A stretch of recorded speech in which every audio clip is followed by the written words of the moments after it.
Do you have any last words for Zohran Mamdani's New York? This is New York. It's not Cuba. It's not China.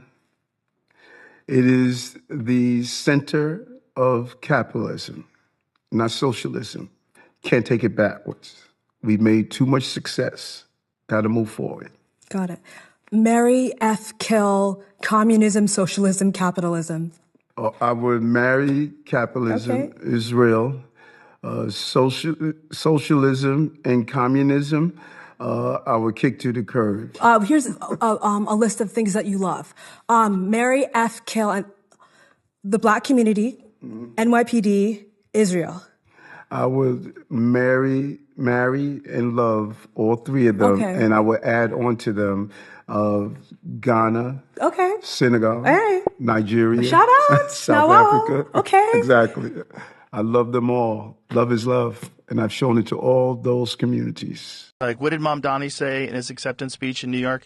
He said there is... Yes, for the past weeks, we have been talking about Mamdani, and I see a lot of people reacting to these videos. I believe you heard Mayor Eric Adams.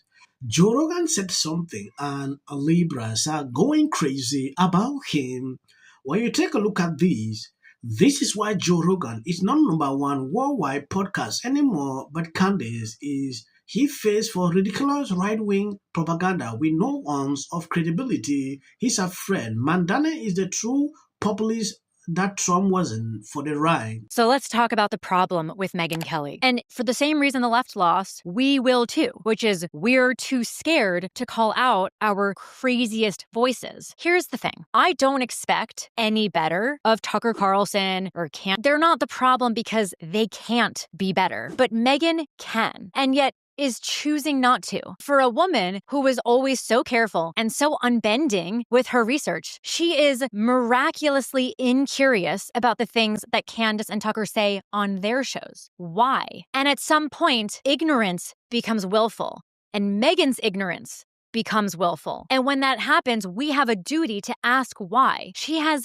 zero problems pushing back on widely followed people. Do you remember when she asked Trump that question at the first 2016 Republican debate? When she spent 4 years defying wokeness in American media and culture. But you can't ignore the pattern here, which is that she's not afraid to call it on people, which is what makes her decision to support Tucker and Candace and others like them with silence, despite knowing that they're so clearly lying. It's so disappointing. How do I know that she knows that they're clearly lying? This is simple. Because she won't actually admit to agreeing with them. She just offers increasingly absurd reasons not to push back. Let's look at the woman of no sacred cows suddenly saying she doesn't care if Tucker Carlson is... As for Mamdani, I mean, there are a lot of things to say. I won't go on about it, but... Yes, you might be wondering where this is coming from.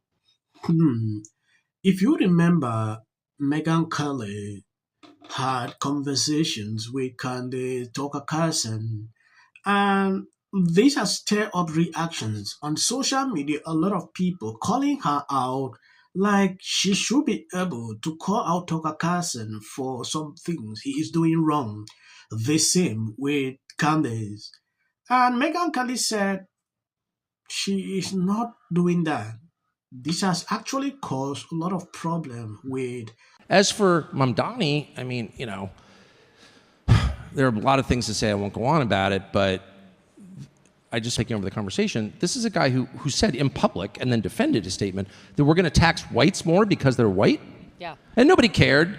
And it's like, what the hell? Bottom line, without getting all worked up, I will say it's our biggest city. It's 8 million people. Cities are incredibly complex organisms, take centuries to build. My ancestors helped build New York, by the way, but can be destroyed very, very quickly. Look at Johannesburg, 30 years, and it's a husk. It's a joke, and it was a beautiful city. Look at Gary, Indiana, Detroit. Look at almost all of our cities, Baltimore. And that could happen to New York City very soon. In fact, it will. I have a child who lives here. Called me today. I was like, I'm leaving. Not an ideological person. It's just like we know where this is going because it's happened in dozens and dozens. In fact, it's happened to almost every single big city we have.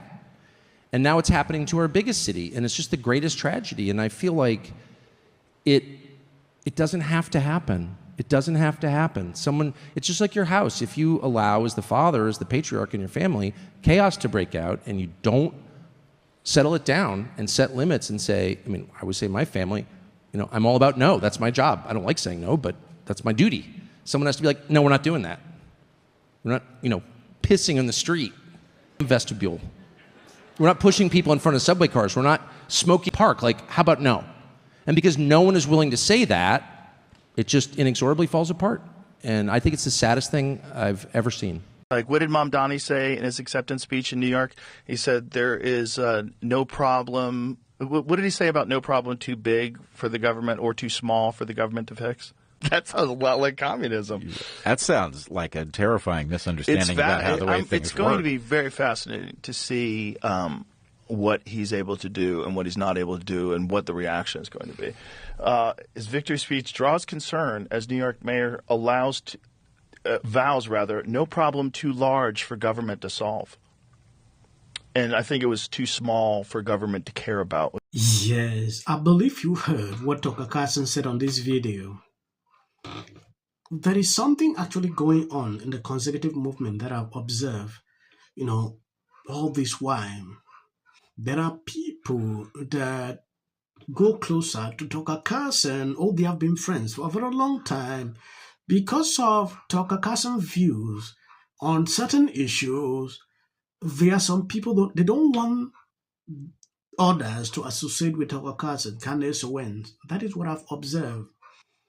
Then I begin to ask myself, where is the freedom of speech? If you tell me that people have the right to express themselves the way they want, they should be able to, do that. Because I disagree with Tucker or Candace on some things doesn't mean we can coexist in certain issues. That is just my thought. I've been thinking about this for some time now.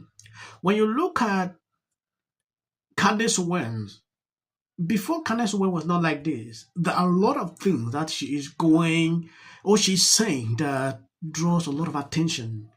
This has sparked up conversations on social media. Likewise, Tucker Carlson. These people don't want Megyn Kelly to associate with these people. Reasons you see how they are getting angry on social media. Some says Megyn Kelly was that bold to call out Trump, to say this to Trump. Why is it now that Megyn Kelly said, I can't do that. I don't watch Candace Owens, but I'm not going contrary to trying to stir up different reactions with these people. Some sees it like Megyn Kelly is doing this to play both sides. That is what I see with these people, and it is a call for concern. Mamdani, Dios me libre. Oh my God. This is comunista. These people are easily convinced. I think the Democrats are still a mess.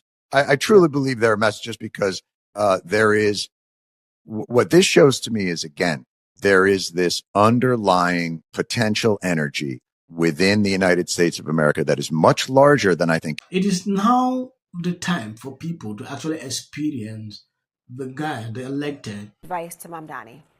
Listen, I don't know that he needs my advice. He has been a master, and frankly, he could do a master class for all Democrats. Do with the midterms. What it taught us is that the Democratic Party is a big tent party. It's an inclusive party. We have a man who is the first Muslim mayor of New York City, who is a very, very important politician. I think he's a very special politician. That? I mean, these are off-year elections in blue states, and I was expecting Democrats to win. Supported by the Democrats, they run California. Read it. Virginia, in particular, has never been a great bellwether. I want to appreciate people supporting me, sharing out my videos. God bless you abundantly. As of the short clips, that is for the YT algorithm. They hardly recommend videos on this channel. 19. And by extension, it voted overwhelmingly for Donald Trump, who is not a moderate president. 3 times. 3 times. Over 40. He beat Hillary by 41 points. Right. He beat Joe. He lost to Joe Biden. But not in West Virginia. No, he still won by 40 points. This let me know one thing. This ain't got nothing to do with color. This ain't got nothing to do with color. It's either God's side or Satan's side. And that was my first instinct to have more Republicans on the show, but they don't want to come on. They're scared of us. It's history. Wait, when I say I'm not going to be apocalyptic, he even gets an off. If the Democrats... Because how many times do somebody asks? 4. J.D. Vance should be the next president of the United States. If you want to serve in the American...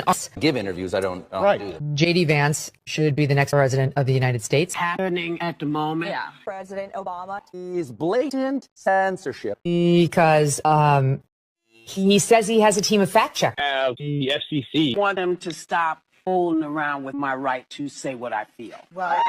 Americans, it's a part of who we are. Because that is really something that didn't happen before. Does anybody else watch The View? Because I think there's... I'm going to say one. Look, there are certain rules of free speech that we must all abide by. But in case anyone needs a refresher, we're going to go over the rules again.